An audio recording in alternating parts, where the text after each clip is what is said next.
Saviez-vous que la reine de Saba était la reine de la tribu Bena-Congo, l'actuel Congo? En l'an 4200 avant l'ère des poissons, les tribus de Bena-Congo ont quitté l'Éthiopie et descendirent vers le Nil.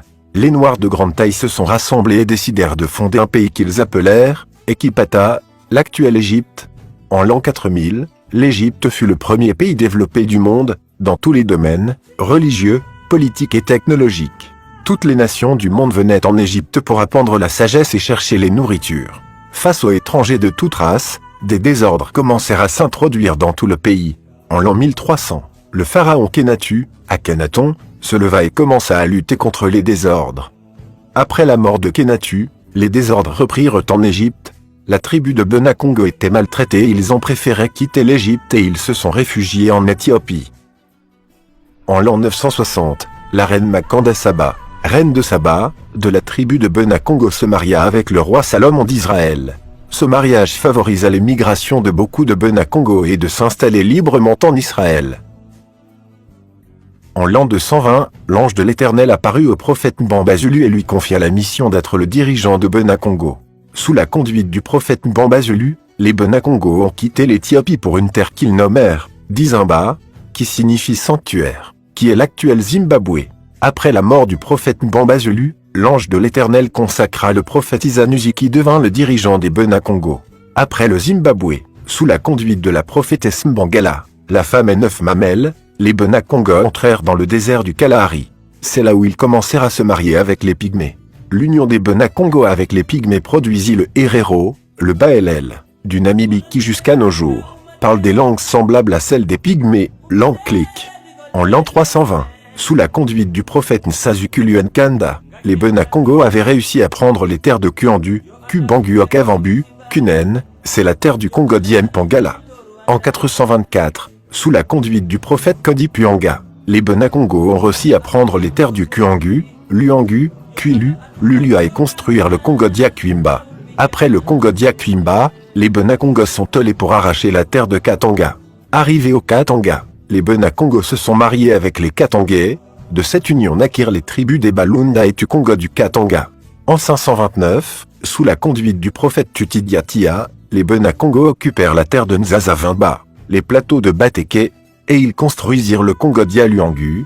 En 690 de l'ère des poissons, sous la conduite du prophète Nimia Lukoni, les Bena-Congo occupèrent les terres de Kuanza et construisirent la ville de Mbanza-Congo dans le Congo d'Yantotila. En l'an 691, c'était la fin des travaux de construction de Mbanza-Congo. En 1457, se leva le prophète Bula Muanda qui prophétisa l'arrivée des Occidentaux sur la terre Congo et leurs intentions. En 1471, sous le régime de Nzingen Kuvu sont arrivés au Congo d'Yaluangu, Gabon. En 1482, le Portugais Diogo Cao est arrivé à l'embouchure du fleuve Congo, Nzadi à Muanza. À la place de Nzadi, Diego Cao prononça le mosaïque au lieu de Nzadi. En 1485, Diogo Cao était venu pour la deuxième fois au Congo. Il resta dans le bateau à Soyo, et envoyait 3 pères catholiques pour aller espionner Mbanza-Congo. Les noms de ces pères étaient Antonio da Porto, Jean d'Acosta et Sepulvra. Après le départ de ces 3 espions, Diego Cao arrêta plusieurs Bakongo qu'il transporta au Portugal. En 1486, Diego Cao est venu encore au Congo accompagné de quelques vieillards qu'ils avaient capturés lors de son premier voyage. Le 3 mai 1491, le roi Nzingen Kuvu fut converti au christianisme et fut baptisé. Tous les Bakongo qui reçurent Jésus dans leur vie se rassemblèrent derrière Envan Benzinga, fils du roi Nzingen Kuvu, et ceux qui défendaient la religion Congo de se rassembler derrière Mpanzu Nzinga, fils du roi Nzingen Kuvu. En 1506, le roi Nzingen Kuvu trouva la mort. En 1518 à Rome le pape Léon X consacra Lukoni Nzinga étant premier évêque africain catholique. Lukoni Nzinga était fils du roi Mvan Benzinga. Le 26 août 1641, les soldats hollandais sous l'égide du général Conley Hendrik ont attaqué le royaume Congo et l'arracha des mains de Portugais. Le 14 octobre 1641, les Hollandais ont occupé la ville de Mbanza-Congo. En 1654, le père Jérôme de Montezarchio en promenade au Congo d'Yaembe rencontra pour la première fois Makoko. Après quelques démonstrations du Makoko, le père Jérôme dit « J'ai vu Makoko avec mes yeux, l'homme qui a la puissance de se transformer en fourmi ou en toute chose qu'il veut. » De 1702 jusqu'en 1706, le grand archange du Congo consacra la prophétesse Kimpavita. Celle-ci avait réussi à réveiller tous les Bakongo et a rebâti la ville de Mbanza Congo et elle s'inspira et commença à combattre la religion occidentale sur la face du territoire congolais. Les soldats portugais sous l'ordre de l'église catholique, le père Lorenzo da Luca et le père Bernardo da Gallo ont arrêté la prophétesse Kim Pavita et la brûlèrent vivante le 2 juillet 1706.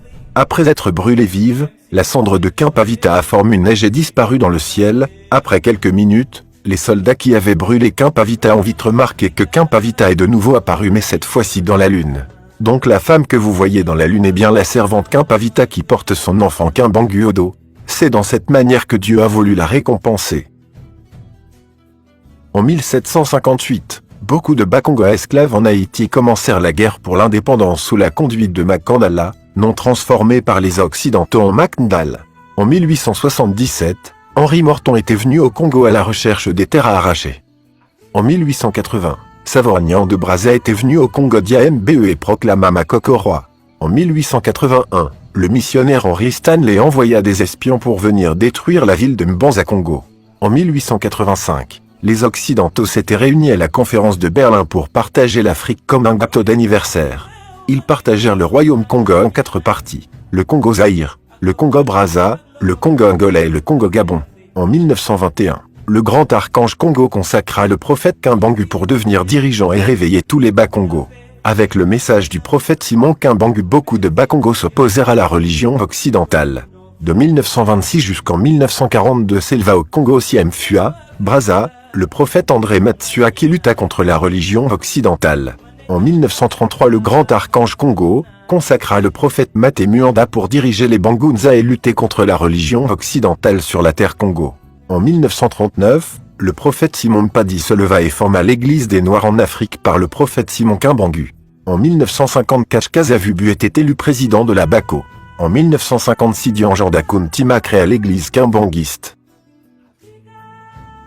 En même temps en Angola, les Bakongos étaient réunis et fondèrent le mouvement politique MPLR, Mouvement populaire pour l'indépendance de l'Angola, à la tête duquel se trouva le docteur Agostinho Neto. En 1958, Uluka Nkongole est élu président au Congo-Brazza. Le 4 janvier 1959, la Bako demande l'indépendance du Congo. Le 30 juin 1960, le Congo-Kinshasa accède à l'indépendance sous la présidence de Kasavubu. Le 15 août 1960, le Congo-Brazza accède à l'indépendance. Le 17 août 1960, le Congo-Gabon accède à l'indépendance. Le 11 novembre 1975, le Congo-Angola accède à l'indépendance. Le 24 novembre 1965, sous le commandement du général Mobutu, les soldats congolais chassèrent Kasavubu et passa le pouvoir à Mobutu. En 1969, l'archange Congo consacra Nemuanda Nsemi pour diriger les Bakongo avec comme mission réveiller tous les Bakongo et les amener à la religion Congo. Reconstruire le Congo et rassembler tous les Bakongo en un seul peuple, amener tous les Bakongo à recourir à leur culture, écrire le Makaba, le livre sacré de la religion Congo et préparer les Bakongo afin de s'apprêter pour affronter tous les événements qui iraient à se produire durant la période de Verseau. Pour cette raison que Nemuanda Nsemi créa l'église Bain du Dia Congo. Pour sauver un peuple donné, Dieu se sert toujours d'un fils de ce peuple, d'un grand initié qui connaît bien la mentalité de son peuple.